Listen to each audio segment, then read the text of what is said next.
The PDGA shocks the community with a big multi-year announcement. Spring gets fact-checked by Abigail. President's Cup team takes shape, and even more this week in disc golf. Welcome back, disc generates. You guys know it's me, Swiss Cheese. Yes, the one with all the holes in his game and just one half of the disc golf world. You guys know the Disc Golf World, the YouTube channel that covers professional disc golf in a fraction of the time compared to the other guys. And welcome to This Week in Disc Golf, where I cover all things disc golf from the past week.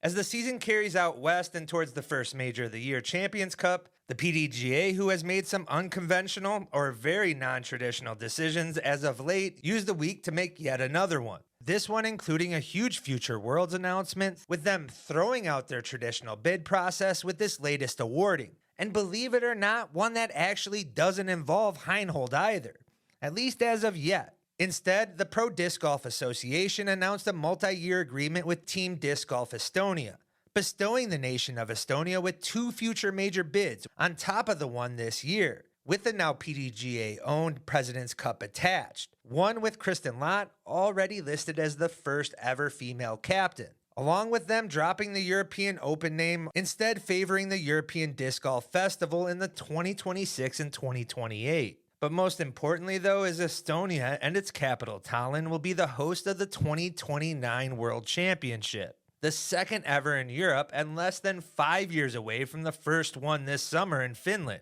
Apart from all this great news, leaving disc golf fanatic floating longer than the 10-minute space adventurer Katy Perry did in that Bezos dick-shaped ride. This news brought some mixed reviews and even some more questions. None of which is whether or not the European Disc Golf Festival and the nation deserved the award. Certainly not from this guy behind the mic. The event last year, its financial support and overwhelming professionalism with its own stage and pyrotechnics, changed the game last year. So impressively, in fact, even those criticizing the course and its play still had to acknowledge just how stunning of a statement was made for just its inaugural event on the DGPT stage. Only to follow that up with such a monumental 2026 and 27 Worlds bids that were good enough to win and supposedly brought on these negotiations altogether, which led to this eventual announcement. Yet there are critics that are concerned and worried about the course being Worlds caliber. Yet they still have to acknowledge the 4 years they have to not only adjust the current course, but also, most importantly, to develop a second one with a new location,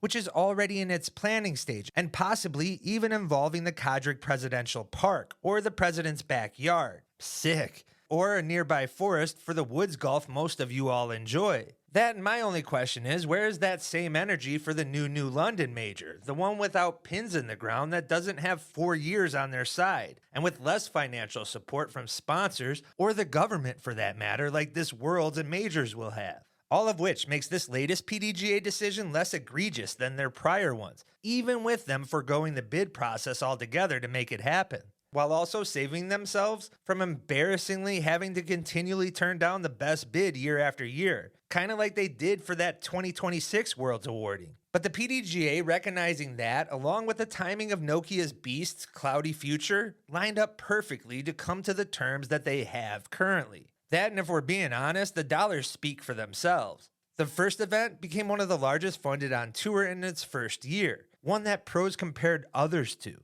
giving that team of organizers a 4-year plan to raise even further funding, some legit sponsors. It should be interesting just to see how big this develops. And with strong leadership saying all the right things that even has the biggest skeptics supporting like Kristen's new dress wear. Going on to say, we really have one goal, and that's to make each event the best disc golf event ever held. Every year, we aim to raise the bar, improve every detail, and create an unforgettable experience for players, spectators, and fans around the world. Team Estonian Disc Golf Director of Operations Matthias Voot went further. Whether it's the layout of the course, the fan experience, the media coverage, or the overall organization, we're committed to delivering something truly world-class. It's all about setting a new standard each time and building up something truly spectacular by the time we reach the 2029 Pro Worlds. Saying all the right things and getting everyone excited. That and all these events are ripe with potential storyline. How about European captain Lott leads Europe to their first victory in the President's Cup?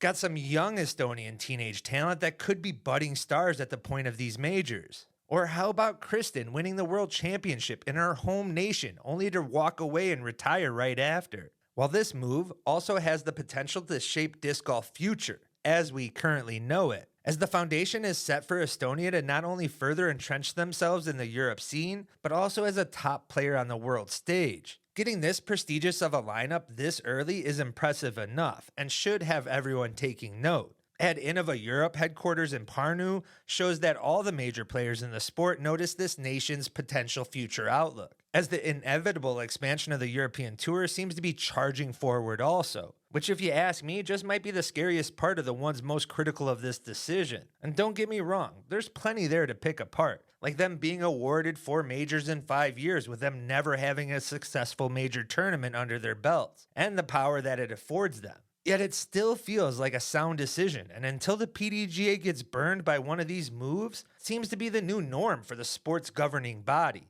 And while we're on the topic of governing bodies, Jeff Spring, Disc Golf Pro Tour CEO, was fact-checked by Abigail Wilson, the Vulcan salute-tossing protester who refused to play at this year's Music City Open. As her latest post, which includes receipts to fact-check Spring's rebuttal on the Tour Life podcast following Wilson's interview the week prior, Abigail attacks Spring's, quote, false claims or comments with 8-panel slideshow that includes emails, quotes, timestamps, and policies, as this protest has expanded from being a trans participation and it being unfair to women to now include player safety, the DGPT's community guidelines, specifically those surrounding misgendering, and compelled speech.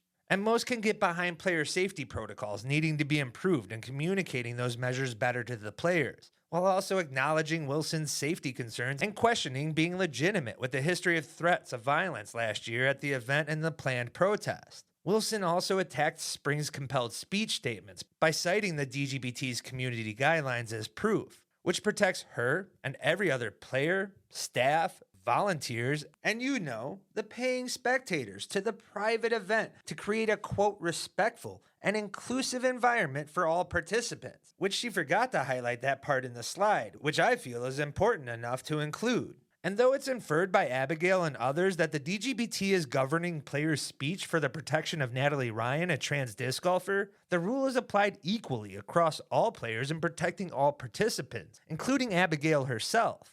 That no player has been punished for misgendering. In fact, Abigail was only warned if she continued to use misgendering pronouns. And though this didn't garner too much traction or publicity, it still goes to show the trans issue in the sport won't go away as it continues to have an impact on the professional game.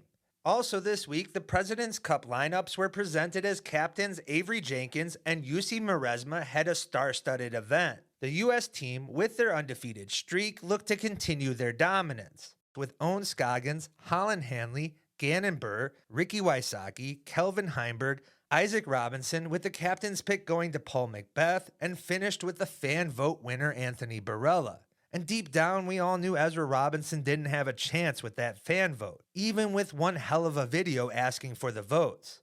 But it did earn him a reserve spot with Missy Gannon. The European squad is headed by Kristen Lott, Evelina Salonen, Nicholas Antala, Simon Lazat, Vino Makala, Jakub Semerad, with the fan vote going to the Bazooka Albert Tom, and the captain's pick going to forever young Juna Heinonen, with the reserves including Jesse Niemanen and Henna should be Silva Blumroos. The gap between the teams seemed to close year after year, though the scorecards may not always reflect that. However, on this track, anything is possible, but it does seem to lean towards the Bombers on the U.S. side. But what has me more excited is waiting for the betting lines to appear for this event. That's if there is any. Now let's get to some quick hitters, as socials were lighting up this off week. James Proctor will be returning to the tour after an elbow injury earlier in the season, as he will be throwing only backhands next week at Champions Cup. Brody teased some more disc golf content on his personal page with the weird hashtag of one last ride, maybe hinting towards his goal of qualifying for USDGC at the qualifier and not his weight loss journey. Gannon actually kind of looks athletic, getting some shots in at some adventure park. UC is expecting 10 to 15,000 spectators on Championship Sunday at this year's Worlds. Disco Tech made its debut at the Kansas City Wide Open, innovative putting game that has many of us anxious to try. Hubenheimer hangs out with some more wildlife. Ella Hansen got an NWSL match in at Kansas City. Don't worry, guys, Sexton Firebird's release was just announced, and with an off week and nearly half the country to traverse, pros made plenty of stops. And I'm not talking gas station ones like Mason Valerie and the Finnish Cowboy partook in. There was plenty of scenic posts also, with stops to the Salt Flats, the Grand Canyon, mountains, and deserts, while others used the opportunity to hit a legendary disc golf stop in Utah to try their hand at the Holy Shot like Conrad, as Holland, Cal, and Connor all gave it a go. There was visits to the Innova Factory, casinos, Topgolf, and even Vegas. That and a medieval time show as if they were a cable guy. And guys, that wraps up this week in disc golf. A quick shout out to everyone contributing over on the Patreon and to all of you who have stayed this long for me to thank you for watching. Like always, if you've enjoyed, make sure to like, comment, and share.